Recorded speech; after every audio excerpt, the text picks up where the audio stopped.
Tila naningil naman ang isang kongresista sa kung bakit hindi makapag-impeachment trial ang Senado kahit nakapagkasa ng pagdinig kahit nakareses ang Kongreso. Sagot na Senate President, study pa more.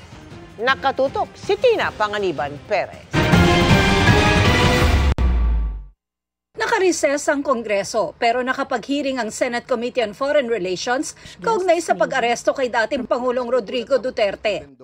Sabi tuloy ni House Deputy Majority Leader at La Union 1st District Representative Francisco Paulo Ortega, kung kaya ng Senadong pag-usapan ng ibang paksa, dapat ding handa itong talakayin din ang impeachment case laban kay Vice President Sara Duterte. Sabi pa niya, justice delayed is justice denied at kailangang ipakitang walang sino mang higit sa batas.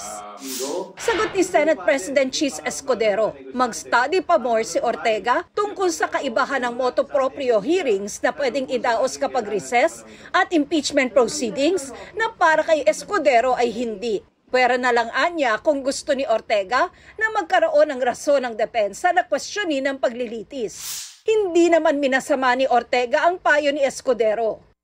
Maganda rin po yung payong kuya tawag doon. Kasi dapat po talaga mag-study pa more tayong lahat. Kaliwa kanan po ang mga naririnig nating legal opinions.